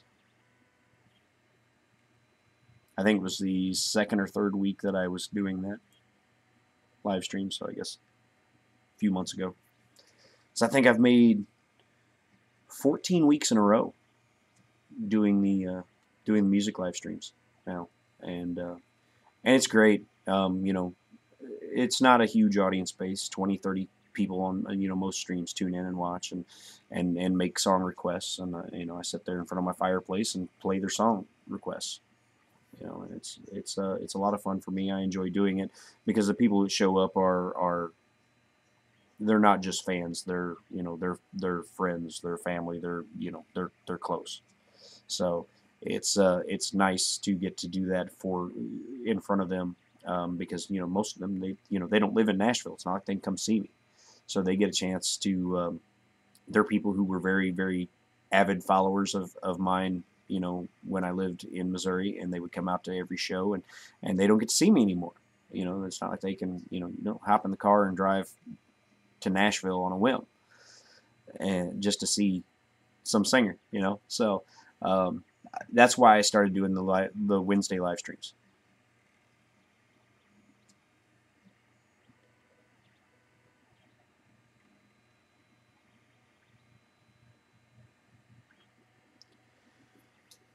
And I may start doing my MVS series as a afternoon live stream on YouTube. So then I'll have 2 live streams to do every Wednesday. I'll do my MVS series in the afternoon, and then my music stream on Facebook in the evening. It'll be a day of streaming for me. Hi, Mike Whaley. Yeah, I never intended to go as long as I did, but like I said, if you guys want to hang out and chat, I'm game. I know the rewatch ability of this video will be very, very low because I really haven't done anything. I just sat here and chatted with you guys and showed off some of the things that I've designed or been working on, but not in any sort of structured, here it is, here's the next thing, and format like I probably should. Thanks, Don. I'm thinking about printing this one out after the truck and start to test some of the things because, like I said, it's been designed to have a functional suspension with leaf springs and all that, and I want to see if PLA will be flexible enough to be used as leaf springs, because the leaf springs are very thin. And I think if you print them in an orientation so that all the material is running the same direction as the string, as the spring rather, that I think it'll have flexibility without snapping. I think. So I'd like to give it a try and see.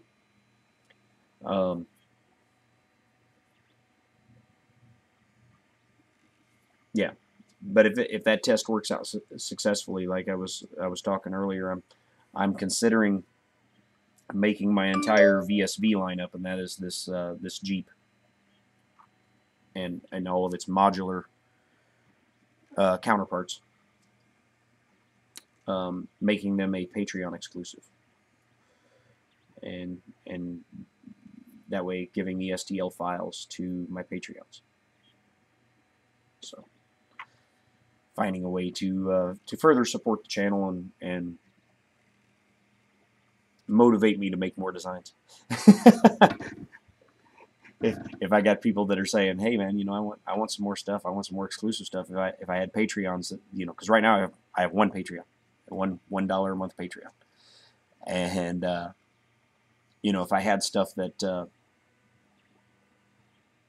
people that I was beholden to in that way, I would be cranking out. I think I would feel more obligated to sit down and make sure I was cranking out some exclusive content for them and not just the stuff that I'm putting on Thingiverse for the whole world.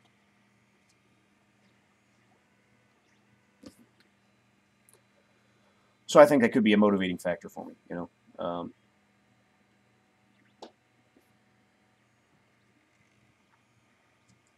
like I said, I know Angus makes some of his stuff Patreon exclusive.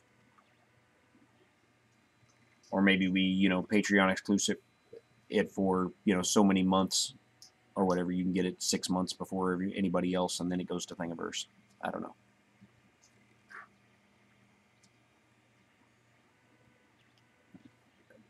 They make very good paints, Don. I used to use their paints a lot. I used to paint wargame miniatures. I was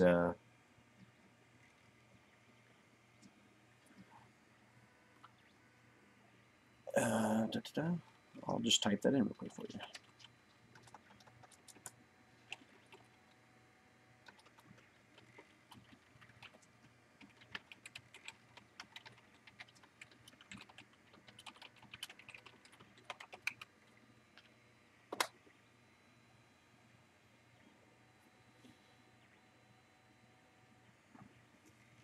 But yeah, I used to play.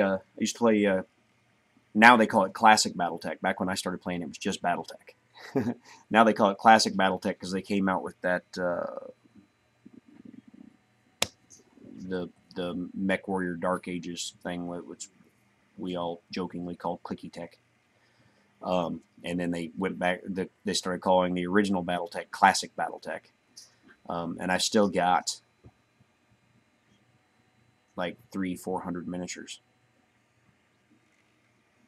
in a box in cases in my basement, or not basement, garage, in my garage. So in my garage, there's a box with cases full of BattleTech miniatures that haven't seen the light of day in years. I need to just find somebody who still plays and see if they want to buy them off me, because those 300 miniatures that I've got, because I've got some that have been out of print for, I had some that have been out of print for probably 20 years. Whenever it was that they had their the lawsuit with Harmony Gold, because they had a bunch of miniatures that they made that were direct ripoffs of Harmony Gold's intellectual property, the Robotech stuff, the Macross stuff. And I've got a whole bunch of those. And some of the prices on them are, $50, $60, $70 each miniature. And like I said, I've got 300 miniatures. So I need to see if I can find somebody who still plays classic BattleTech that wants to just buy the whole collection off me and do so at a reasonable cost. Because if they buy the whole collection off me at even a reasonable cost, maybe I'm buying a G-Max the next day.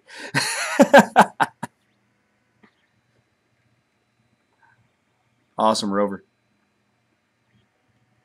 So maybe I'll see you tomorrow night on the music live stream. So yeah, if you're a country music fan, tune in. Tune in, make some requests.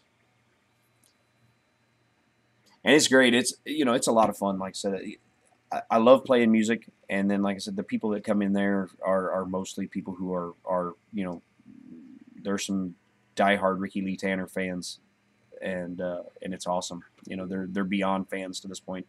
For me, they're friends, they're family, and I love getting to play for them. And so I do it every week, and some of them find it in the goodness of their heart to click the PayPal link that I put up above the stream every week, and that helps keep the lights turned on. It helps keep groceries coming in. And keeps me alive, keeps me living here in Nashville, which is where I want to be.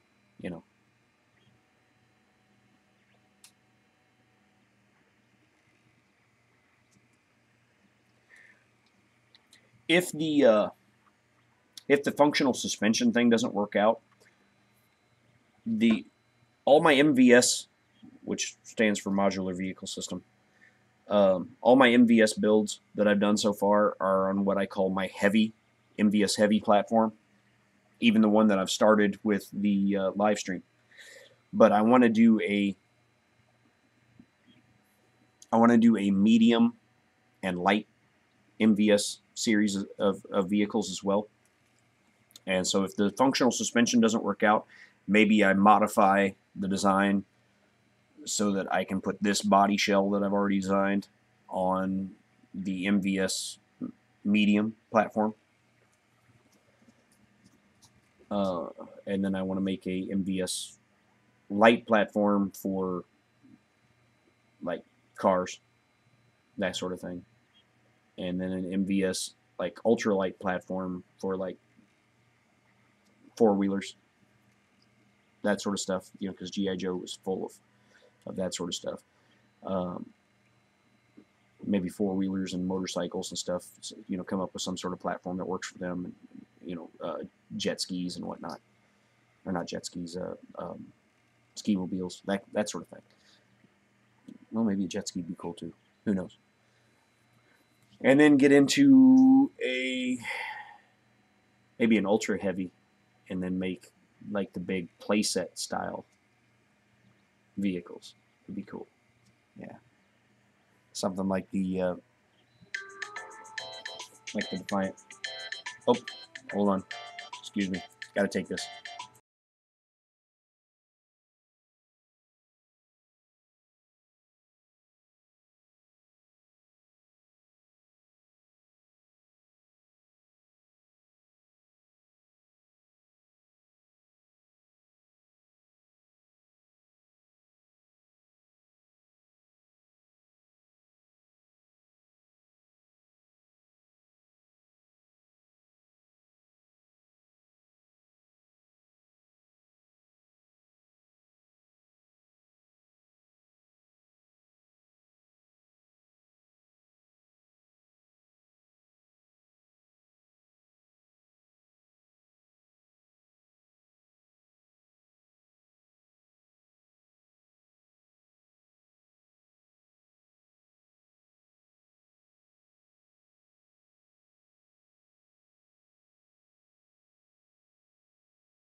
All right, I'm back.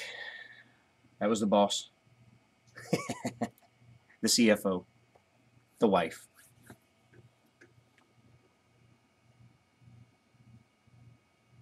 Michael Castle, welcome, buddy.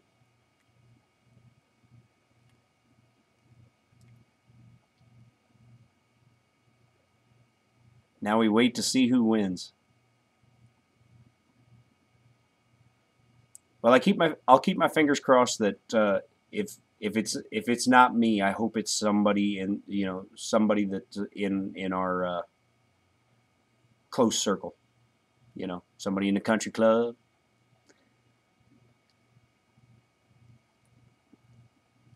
One of the people who are in all of our streams and stuff. Because I also hope whenever they get the printer that they stream putting it together and printing and share it with us. So I'm okay with anybody winning it because I love to see this community grow.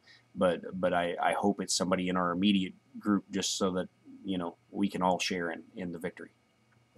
That's my hope. So whoever wins, I'm happy for them. Won't lie. I hope it's me. Hope it's me because then that will I'll get that CR10 and then if I win that too, then I'll have 2 large format printers and I'll be in business. Then I can really start cranking out some big stuff. Because if I could print 2 big things at the same time, I could literally start 2 big prints, go to bed, and wake up to half the body of a big truck done.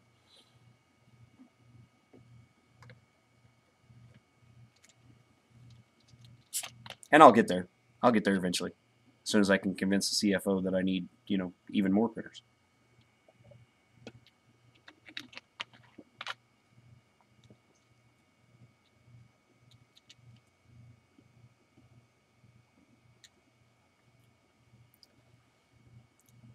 You have 1.5 kilograms of PLA. Do you have a printer to print them on, Rover? I don't think I've ever asked you about your printing experience and what you got.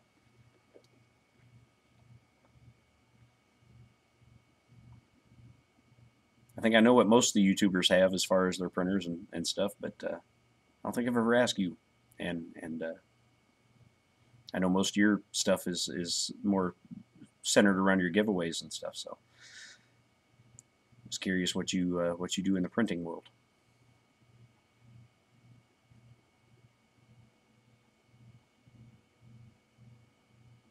You don't have a working 3D printer. Well, then Rover, I hope you win it, man.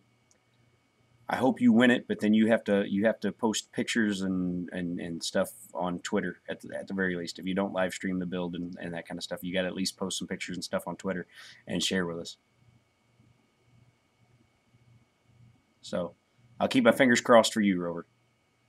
I hope you win it.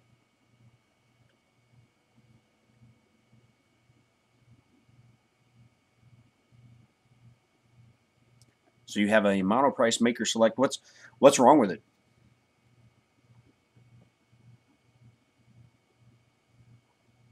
I mean, because we have the experts in this community. We have the experts in the country club specifically, even that they could help you get it fixed and get it running, man.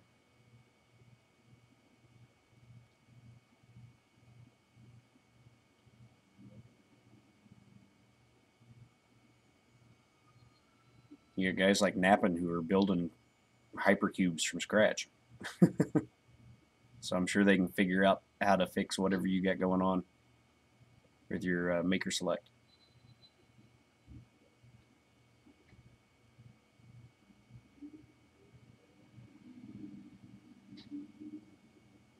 Oh, there's a trash man.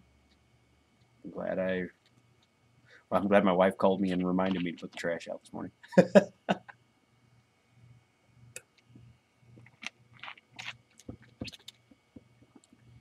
Baja Blast is back in stores. I'm excited. Love Baja Blast. I think that's half the reason I go to Taco Bell, so I can get Baja Blast. So now I don't have to go to Taco Bell as much. No power supply or main board. Oh, you purchased new ones. Okay, so you're gonna have it back up and running.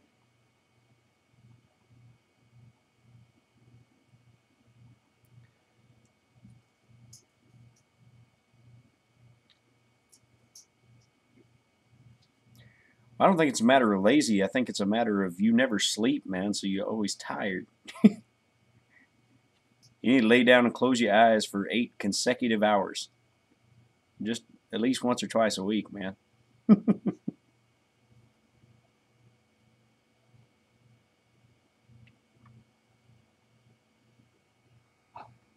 don't remember if I ever went back and finished. I did not. I never finished mounting the seats on this. I can do that while I'm on stream with you guys.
Your roommate would think you died.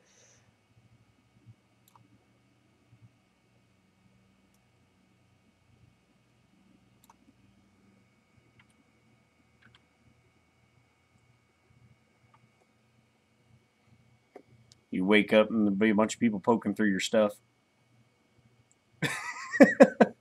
We thought you weren't going to need it no more.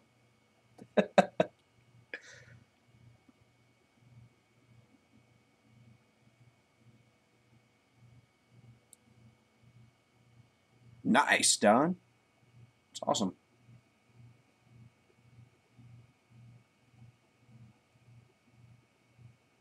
Okay, door.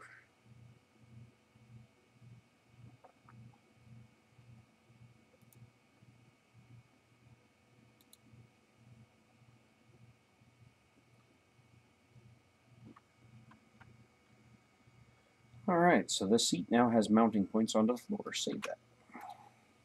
Because it'll be the same seat for all the VSVs. The same seat for the truck and all of them because they all share the same components.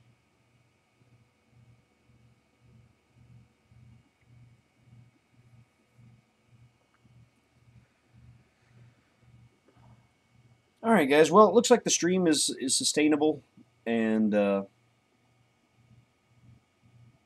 because no one said, "Hey, all of a sudden you've turned into a slideshow again." Oh, so that means I will try to schedule tomorrow. You know, I'll leave the schedule part floating because what I'll do is I'll fire it up after Walter finishes morning coffee. So when Walter finishes morning coffee tomorrow, I will fire up another stream, and we will continue the MVS Build Along series. So if you have not watched part 1, you can do so today, and you'll be caught up and ready to go. Get yourself Blender downloaded and the file on my website downloaded to for your blank template. Follow along, and let's build something together. And then you guys can show me what you're building and ask me questions, and hopefully I can answer them. And because the cool thing about the MVS series that of vehicles that I'm building is the plan is as you make stuff, as everybody starts making stuff, other designers start getting involved. They will all be modular and interchangeable, and eventually we will build a large repository of different parts that are all interchangeable, and you can just literally sit down and print out whichever parts you want and put the vehicles together that you want to put together, and those parts can end up eventually being sourced from multiple designers, and over a course of multiple months and years and whatever, and it'll grow to a point hopefully where it'll be like Lego. You can sit down and put together a kit, and however you want to put it together. You get to download and print the individual pieces and put it together, and then if you want to do the finishing work on it, or if you want to just leave it printed, whatever you want to do.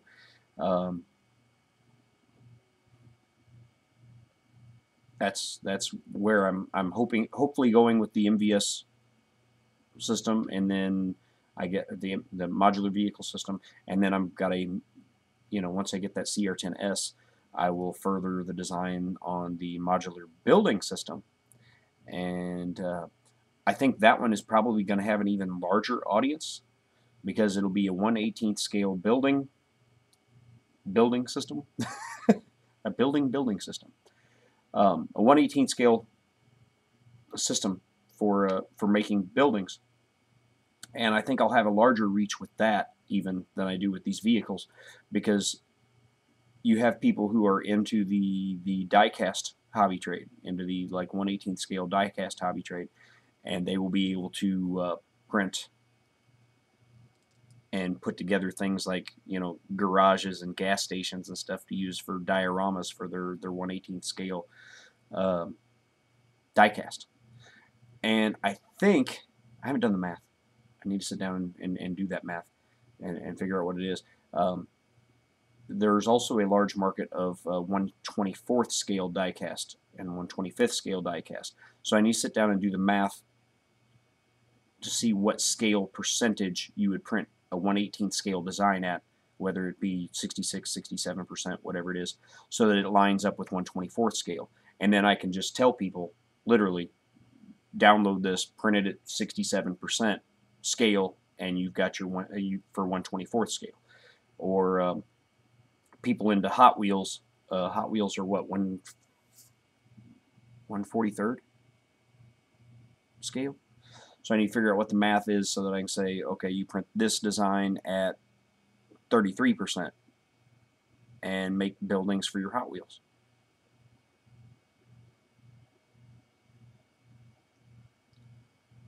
So yeah, I need to sit down and find a conversion table, or sit down and do the math and make my own conversion table, and then like put the conversion table on my website and just say I design everything at 1/18th scale.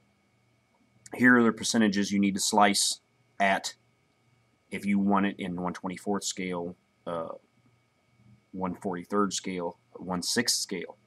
1/6 scale is an easy one. That's 300%. So yeah, slice this at 300% if you're into 1/6 scale. Slice this at 67% if you're in 1/24th scale, and that would allow people to keep stuff within scale and do so from their slicer and not have to worry about opening it up in an editor and modifying the size there. They can just, as they pull it into their slicer, they can hit the scale button on their slicer and type in 67%, and bam, they've got a 1/24th scale model. I think 67%. Anyway, I need to sit down and do the math. But I'm going to go ahead and wrap this stream up for today. Thank you guys so much for stopping by and helping me test this equipment and make sure it's up and running properly again. And I look forward to continuing to stream the MVS build series, and then maybe the building series, whatever. Maybe we'll do that next. We'll I need to get the basic pieces built for that, but I get the basic pieces built for that, and then I can share that file just like I did the MVS startup file. And then we'll do a build along series, and you can bring in all the pieces you want, and we'll lay it out into a building, and then people can print it out. It'd be cool. So thank you guys for helping me out today, and I'm gonna go ahead and cut this off and go get myself some lunch, or walk downstairs and rummage through the cabinets and the refrigerator and make myself some lunch. And I will see you guys in the other streams that I'm sure will happen today, and I will see you guys for sure at Walter's morning coffee in the morning, because he does those every morning pretty well. And we'll see you guys in the very near future. Anyway, thanks for helping me out today, and